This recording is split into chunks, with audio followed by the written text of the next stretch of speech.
Welcome to Pop Culture Retro, which was recently voted the 15th best podcast by the residents of the Golden Years Retirement Community in Boca Raton, Florida.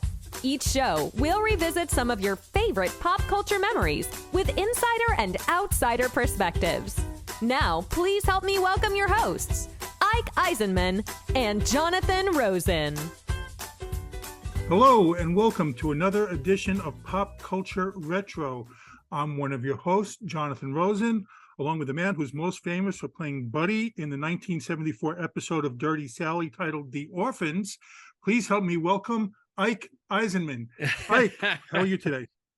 Well, you're pulling out the seriously unknown titles for my IMDb page. I did want to ask you about that. I watch a lot of TV. I know a lot of series. I've never heard of the Dirty Sally. So what was that about? Dirty Sally was interesting. It was a spin-off from Gunsmoke, which they're okay. I don't know how many there were, but yeah, Jeanette Nolan played Dirty Sally as this hilarious, crusty character on a number of episodes of Gunsmoke, and it was a comedy. No, not really. I mean, sort of no, not really, but she was a funny character. Okay. But it's obviously a Western, and I forgot the entire nature of her character completely. I can't quite recall, but what I did know, and it was the most fascinating thing I had ever seen. Jeanette Nolan wore dentures, so to make her character look really, really quirky and strange, she shot the shows without her dentures, so her mouth was completely reshaped. And when I actually, because I worked with Jeanette Nolan, I'm trying to think, 3 times. First time was in Dirty Sally. Second time was in The Sky's the Limit, the Disney project. And when I knew she was going to be in the show, I thought, good gosh, this, because I hadn't really watched anything else that she had done other than working with her on Dirty Sally. And I thought, how is this crazy old woman gonna play this lovely character in the show? And she showed up and had her teeth in. She didn't look like herself. I didn't recognize her. It was really unbelievable. And then she and I actually got to work together again on Fantasy Island, where I played her grandson, is probably the more appropriate way to say it. But yeah, that Dirty Sally episode, I worked with Vince Van Patten, I think 2 of the Van Patten brothers. We were like I see if we were orphan kids, and she was helping us out, and I don't remember what the title of the episode was. The Orphan, so I'm assuming yes. Yeah. Okay, good. You're right. You just said that, but it didn't stick with my head. But it's one of the shows I do not have on beta, and I've never seen it since I have not seen it since it first came out, because it was probably a 1 season series that it didn't get picked up. And usually when that happens, they don't rerun episodes because it's not worth the investment. As I recall, I could be wrong about that.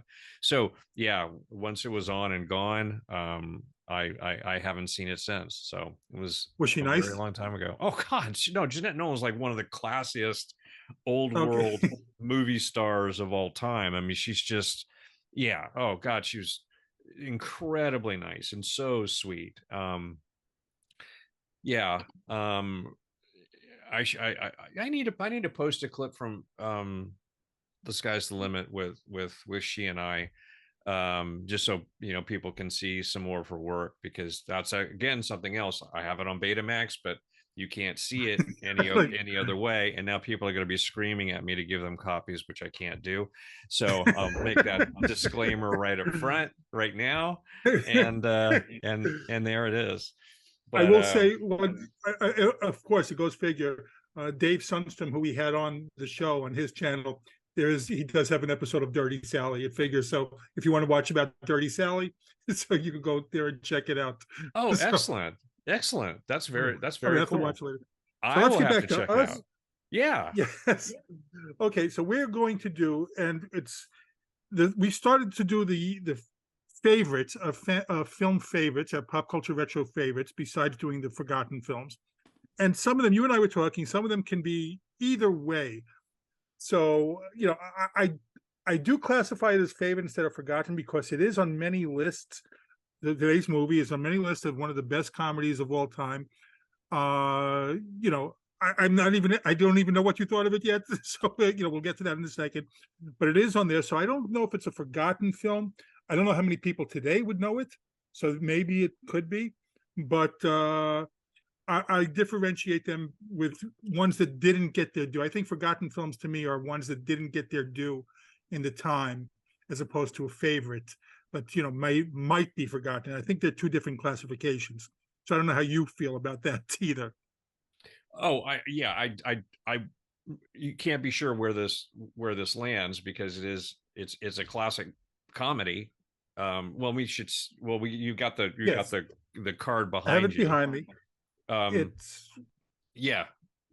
Go ahead and introduce the film, and then it's the second Pink Panther movie. There was the original Pink Panther movie where Peter Sellers. It's called A Shot in the Dark.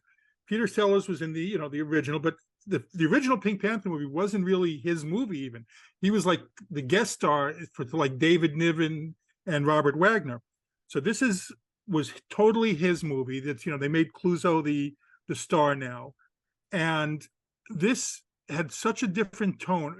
We started setting the pieces in this for the rest of the Pink Panther series, but to me, it had such a different tone than the rest of the series. In this, Clouseau gets called out to the Boulogne residence to investigate a murder, and this is the first time we're going to see like Inspector Dreyfus. First time we see Cato. We had the assistant who I love, which never appeared again, Hercule, but to me, it had such a different tone than the rest of the Pink Panther movies. It was funny, but to me, I'll hear your thoughts, but not.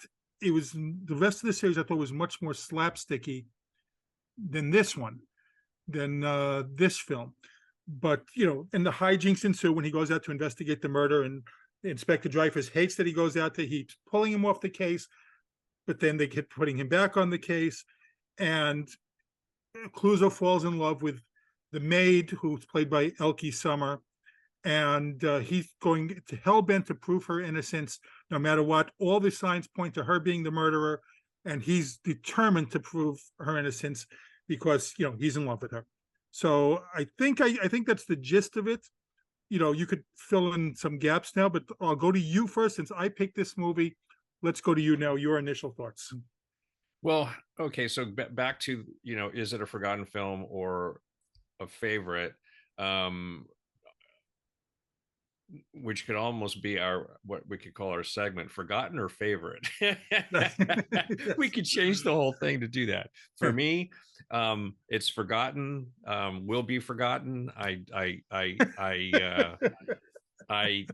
was trying to remember if I had ever seen this movie when it first came out. Because I do know I saw the original Pink Panther in the theaters when that film was released, and I was too young to probably get the humor in it. It didn't quite land on me, and I probably didn't care much for this one if I saw it way back. Back then. This was like 63 and 64, so you could. I couldn't see that. No, there's no way. No. Of course, how could I? Good grief! I'm losing my mind here. I'm thinking 74. And it's not. It's 64. Yeah, that's way too old for me.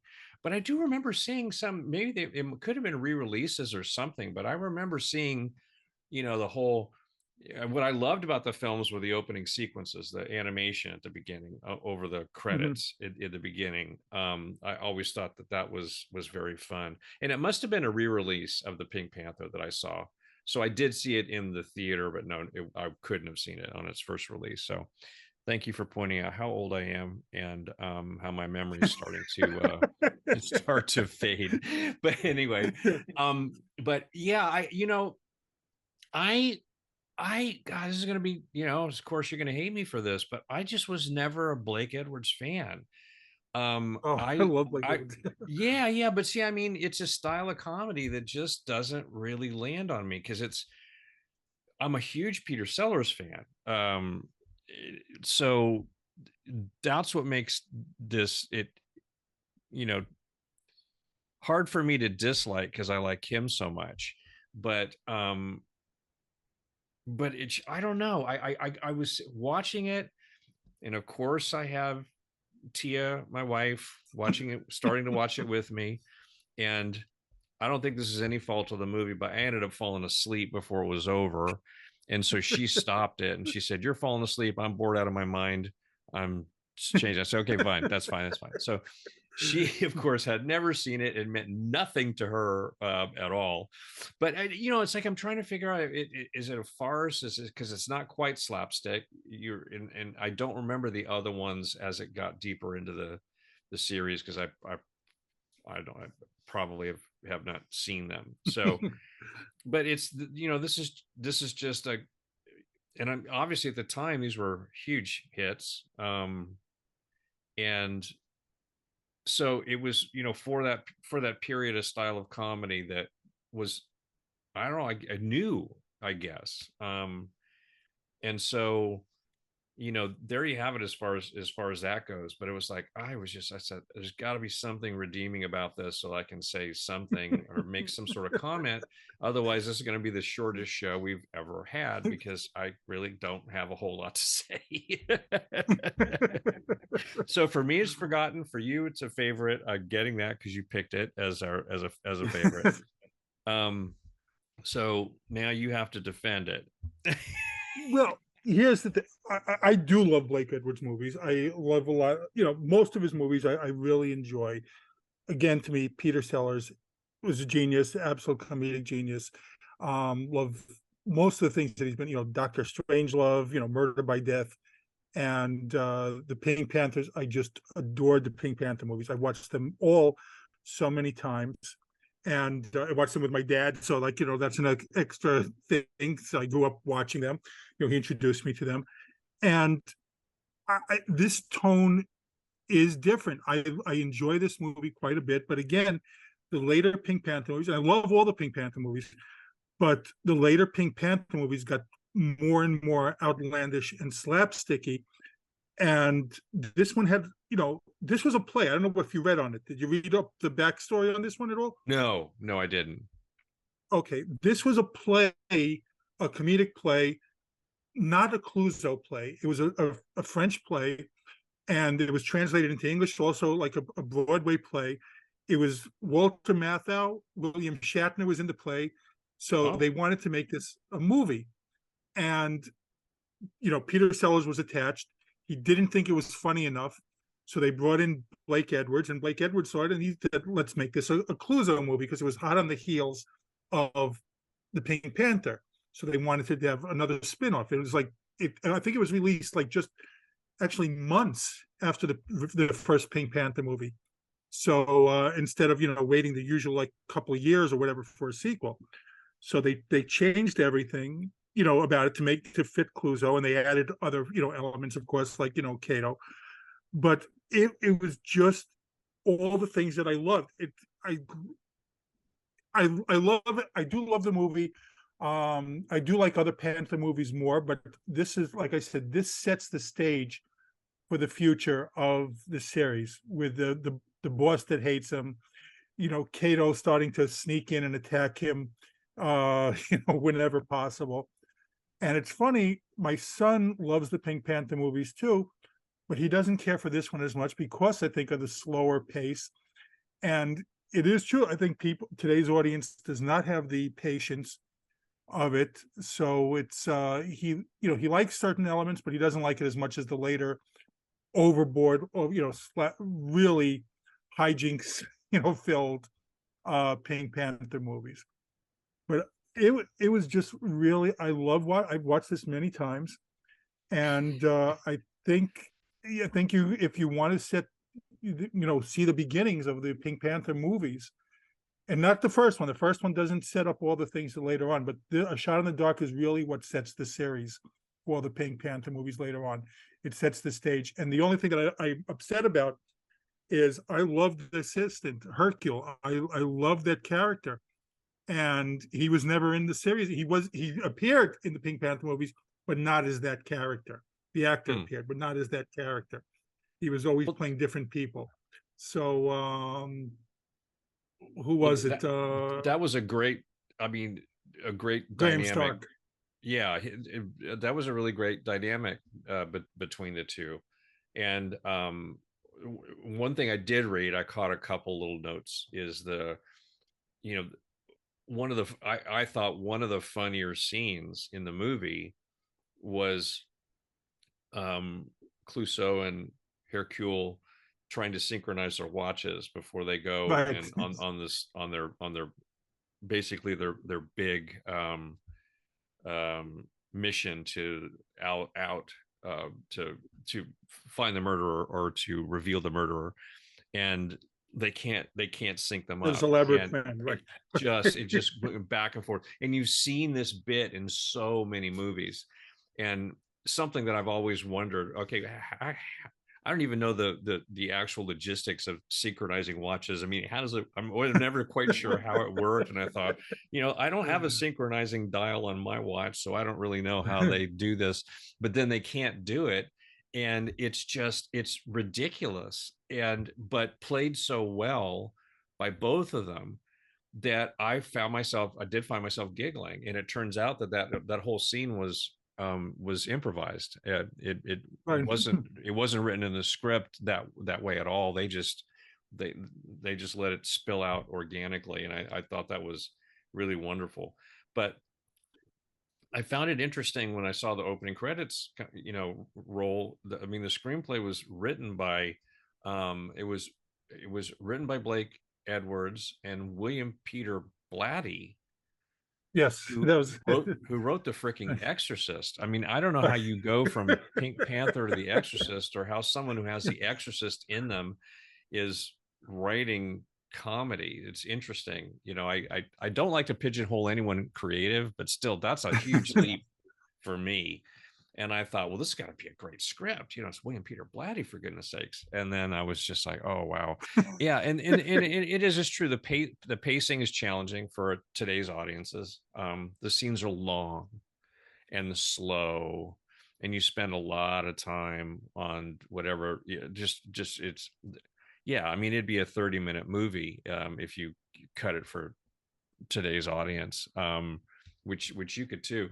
I mean, that would be an interesting experiment if there was someone who had enough time on their hands and an inkling, take these old comedies and cut them to pace, to re-edit them. I've seen people do that on YouTube, like do a lot of that. Oh, okay. Yeah. Well, things like that. Yeah, I haven't yet to let YouTube suck me into the vortex that deeply yet, but just an interesting idea. So yeah, and look, I'll tell you, my favorite character in the whole film is the police commissioner, Herbert Lom. Right. When he's falling apart, he's cracking up, and going crazy, trying to manage the buffoon as trying to solve this crime. And that stuff is delicious to me. His scene with the therapist, where he is completely cracking up, going bonkers. I don't mean cracking up laughing. But he is actually, he goes into hysterical laughter as he's trying to get help to process this insanity that this other person is causing him. And that's great. That's my favorite, my favorite stuff.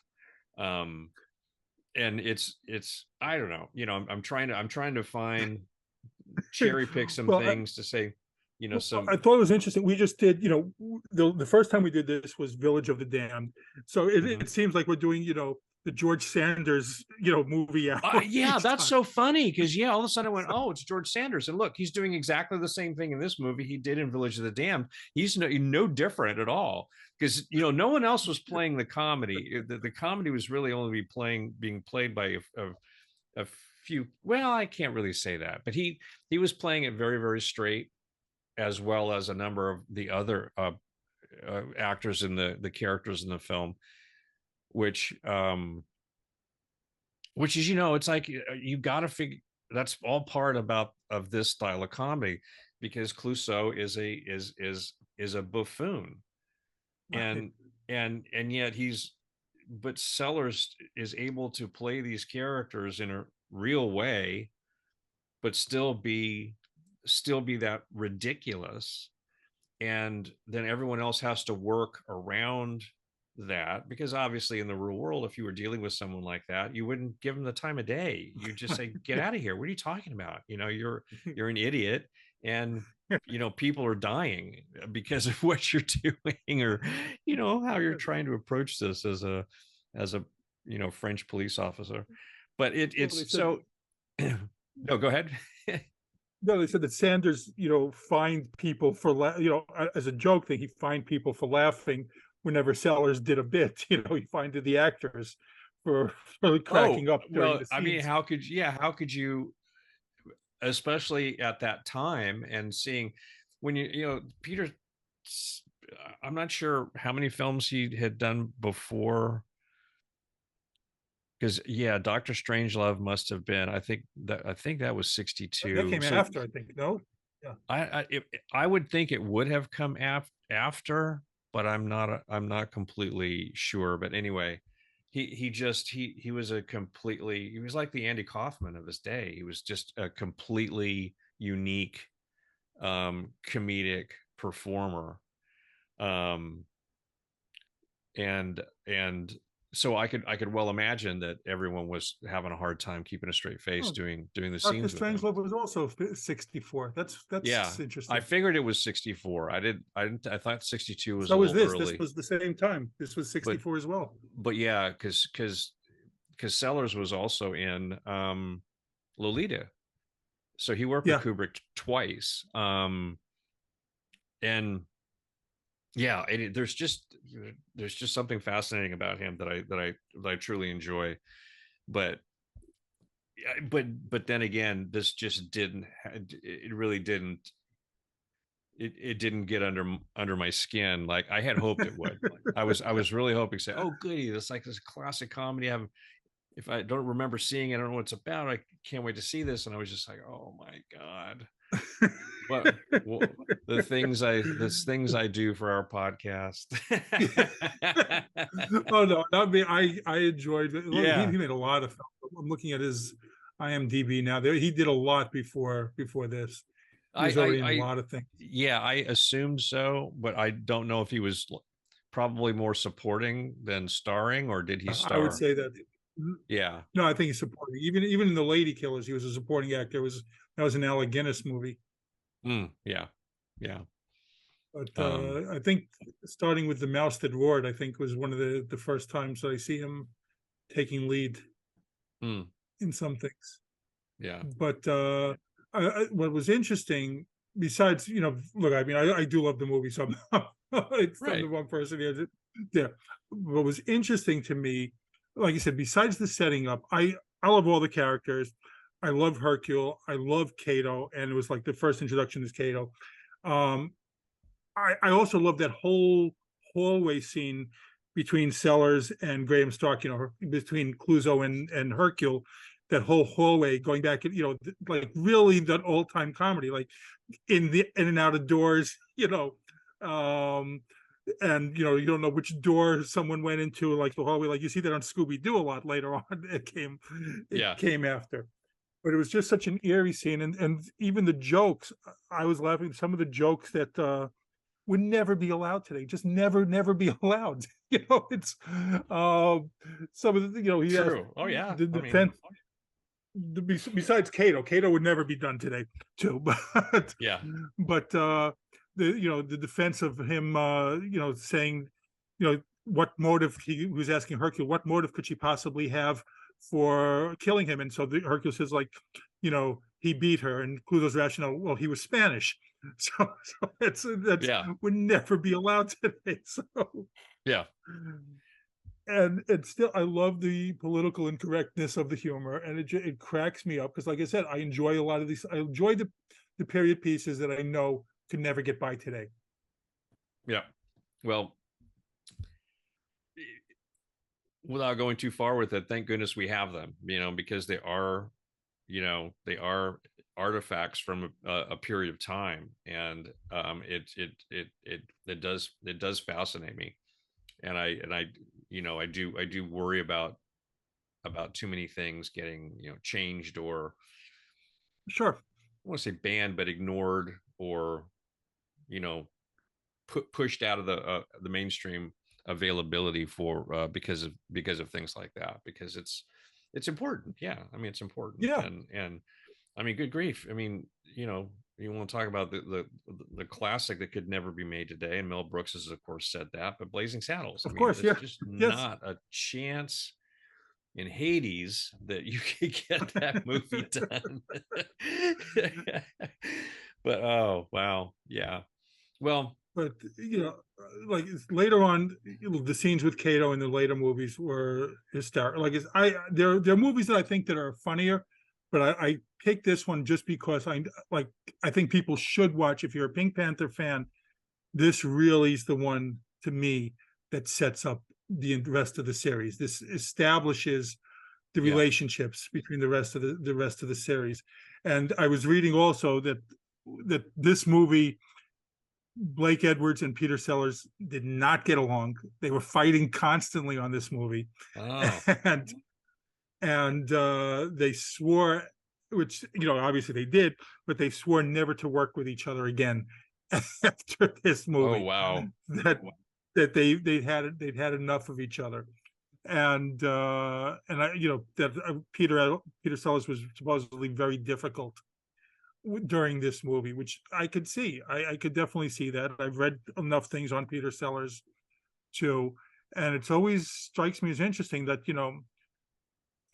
people I know the term genius is always thrown around too liberally, but I do think he was a comedic genius. But there goes a dark side with that a lot of times, mm-hmm. and supposedly Sellers had that really dark side too. So that's an interesting dichotomy to me. Yeah, well, no, I mean, yeah, I don't really know that much about his reputation. I have not really read anything or heard stories, so I don't know, but I would imagine that that is the case. And yeah, there is something about that. I don't know what that thing is. I used to, you know, envy those incredibly powerfully creative people who, are so embroiled in their angst, but they do such great work. And I used to ask myself the question, do I want to be a genius, or do I want to be happy? And I said, I think I'd rather be happy, but I wouldn't mind being talented. Well, you are talented. I don't, you and I've discussed this before, and it struck me during this. I don't know why you have to be difficult. I love Peter Sellers. I love all the things that he's done. I think he was just brilliant. But why be difficult? And you and I've talked about this before, like like the method actors. I don't understand why someone has to do that. Act. This is your job. You don't have to go into that place to Yeah. to do it. The whole thing of acting is pretending to be something you're not. I don't need to get into that real mindset, because that's not acting anymore. You're not playing pretend anymore. You're trying to get to the real place, in order to give a performance. So I never understand that. I think it's ridiculous, but it did strike me that they did not get along so well. I was looking at all the things here too. We didn't even talk about we did talk about the cartoon a little bit, and the cartoons are always great in the Pink Panther movies. But we didn't talk about the great Henry Mancini music, and that's one of the first things that sets up great music in this, and it was just so much fun hearing that as well. I love his music in general, but this really sets up all the Pink Panther the tunes. Yeah, music is incredibly important, and those themes that he came up with, because I don't remember in the first Pink Panther movie, did he already have that dun dun dun that Pink Panther I don't theme, remember or if it was on there. Yeah, I don't don't know. remember. I don't know how it started, because I expected this one to start that way, and it doesn't. It's a completely different theme, and you don't even see the animated Pink Panther in the opening animated sequence. It's a This was cartoon Clouseau, of, right? yeah, different characters. So I get it all jumbled in my head, and I think they all started that way, and they don't. So It, I actually I was gonna play it now to see because I have it up here too though, but I'll have to see if they play it. But what was it? Well, no, I lost my train of thought. But I know I did like the original Pink Panther too, but with David Niven and Robert Wagner. But this really, and that was probably a funnier movie. Although my dad always loved this one more. He loved The Shot in the Dark more than the original. But and I think Revenge of the Pink Panther, where he's playing the mafia guy, which was funny. I think that might be my favorite, just because of the total outlandishness of it. But I want to just go back a second. So we just talking about the method acting. Have you been with someone that did method acting on any of your projects that just like annoyed the hell out of you? I'm just curious. no, not really. Um, uh, you know, they were all few and far between. Um, and I'm trying to think. No, the kind of the closest I came to that, I would have to say, was Rip Torn, um, in Really? Cross Creek, um, because he was at the height of his alcoholism at Uh, that time, and he was playing an alcoholic, and he was drunk most of the time he was working, um, and he caused a lot of problems actually on the set and almost shut down production at one point because of what was going on. But then it got resolved, and thankfully the movie got made, because it's not only am I proud to be in it, but I think it's a truly lovely film. And he was mhm. nominated for an Academy Award for Best Supporting Actor. And so it it goes to the geniuses as genius does, and if genius is recognized, then genius is going to continue to do what they do because they're producing work that people are admiring. So you can't.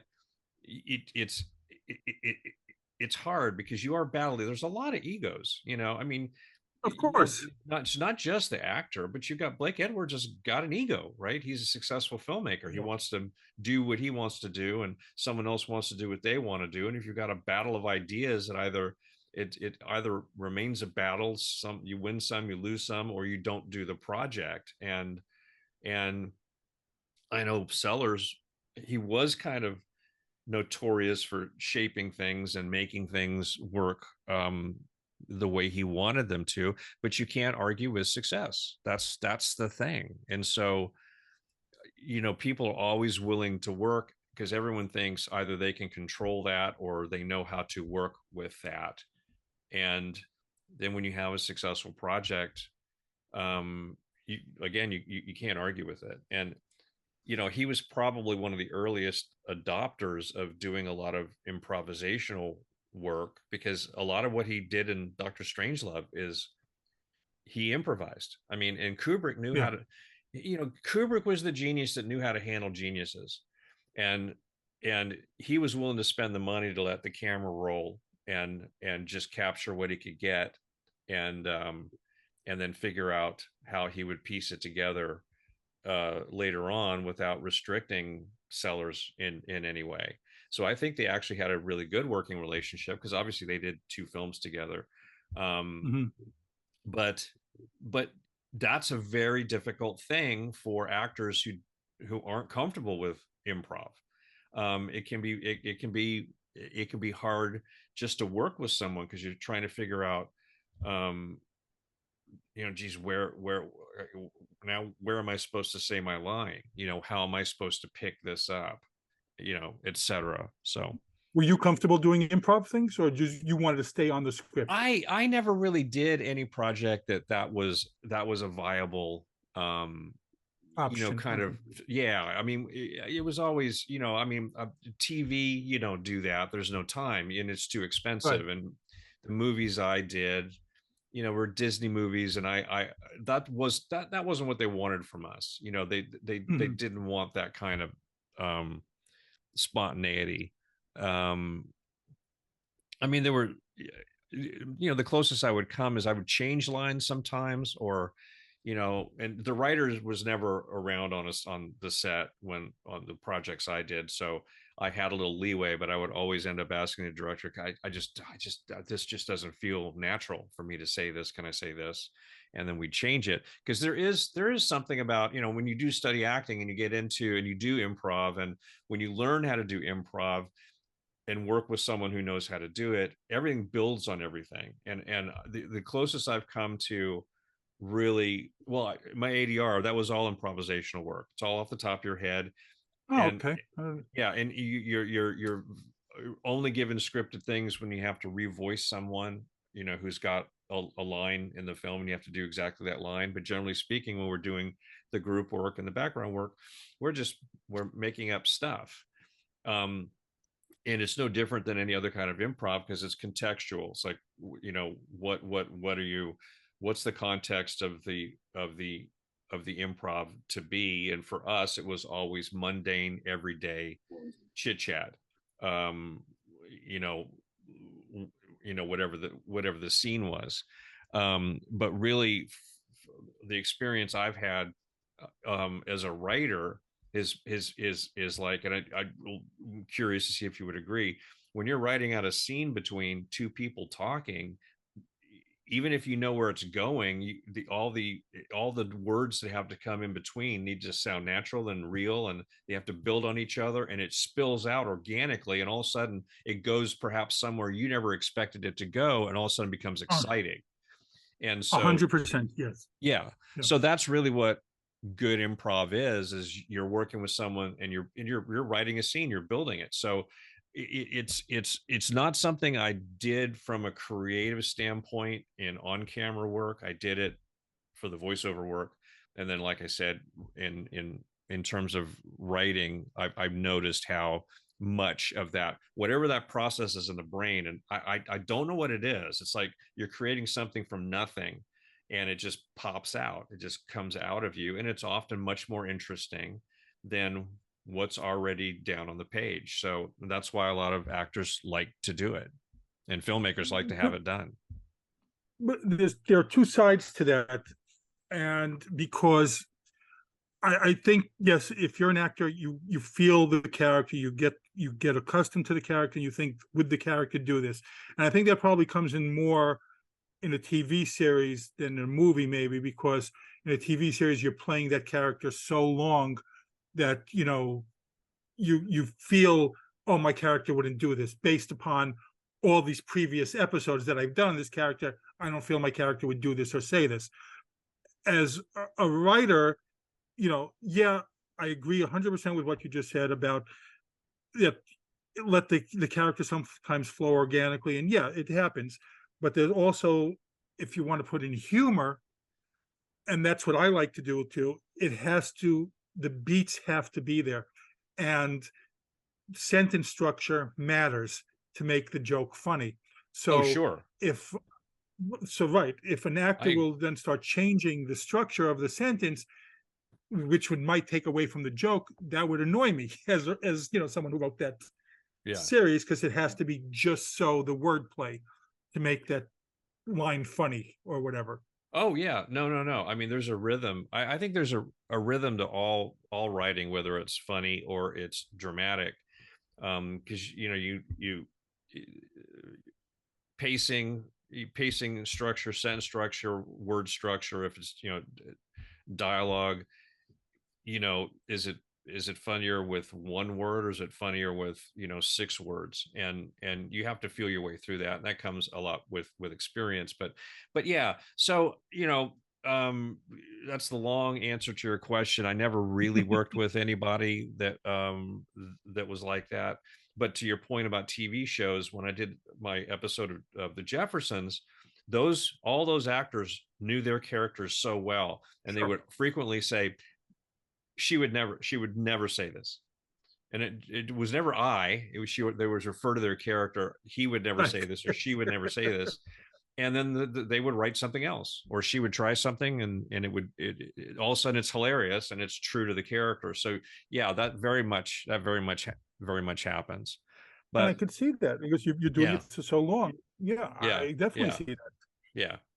But the And you being get difficult protective. part, I don't know. I don't know what it means when someone is difficult always. I've worked with difficult people. Um, and it's uncomfortable. There's no real great benefit to anything that, they tried to, manipulate or whatever through their difficultness. But there's degrees, of that. And I'm not justifying Peter Sellers or any behavior on his part that may have contributed to that reputation.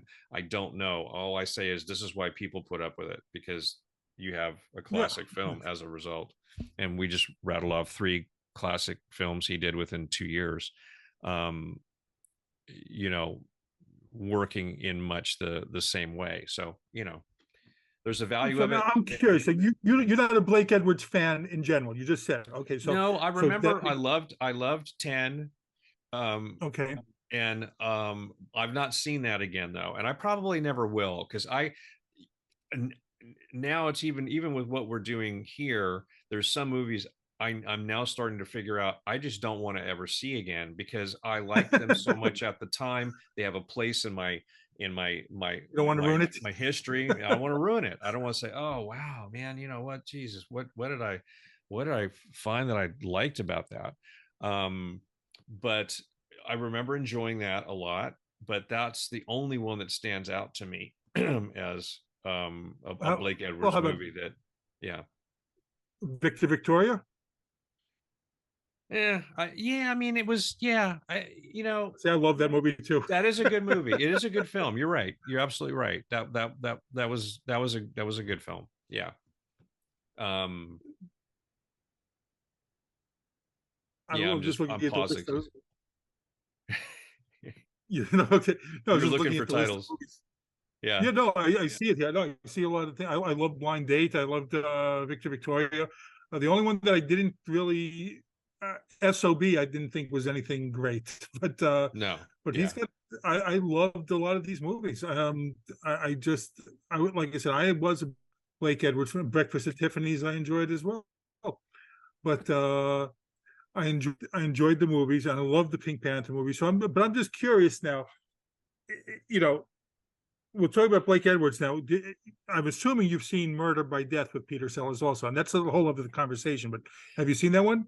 Yeah, but back in the day, like a long time ago. So I don't really remember it. I don't really remember it. So that should be a revisit. That could be, a revisit for me That's yeah. also on the list of the funniest movies, and that hysterical movie. Yeah. Which I'm saying now, which you'll hate it, but But I'm a real snob, and I admitted this many times as we've had these conversations. I'm a snob, and I'm a perfectionist, and that's what I want. So there. Nah. I just wanted to before we start wrapping things up here, I just want to say on that point, I don't know if you have seen all the comments on, when I post these things on the YouTube channel and on the Facebook page when we did the 1941 episode. I don't know if you've seen the comments. Oh yeah. So I was like, okay, wait a second. I am so wrong on this. I am so wrong based upon how much people fondly remember that movie. I just want you to say who did the majority of the 100% agree with. Absolutely, 100%. There you go. No, I totally admit it.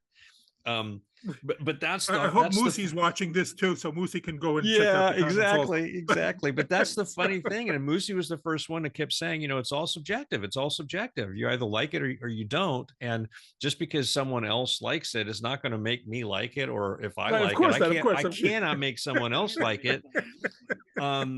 But that's how complicated art is, and I think that's what I truly I've always loved about it, because I've tried really hard as a young aesthete. Okay, I'm going to use a 50-cent word.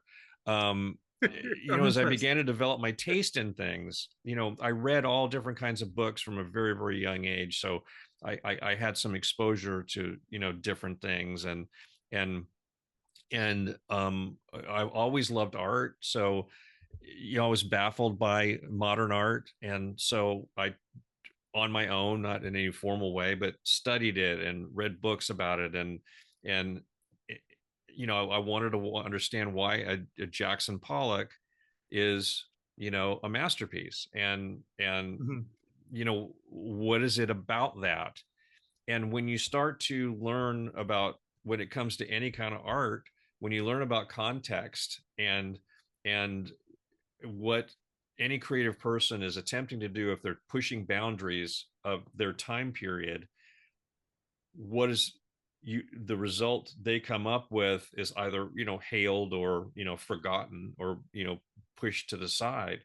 But everything requires context, and I think even these movies require context, given the period of time that they were Yes, sure. created in, and what was the the climate of the social climate at the time. And the all of these kinds of things contribute to the commentary that comes out, whether it's funny or dramatic or powerful or dark or whatever it is. And all of that endlessly fascinates me, because even if you do get all of those things together and have an understanding of it, doesn't necessarily mean you're going to like something. And what that means, that's like that completely undefinable X factor that is so hard to put one's finger on, which is why there's so much bad art. And because you put it out there and you just don't know if it's going to land. You just don't know. I mean, you might believe in it, but that doesn't necessarily mean anyone else is going to.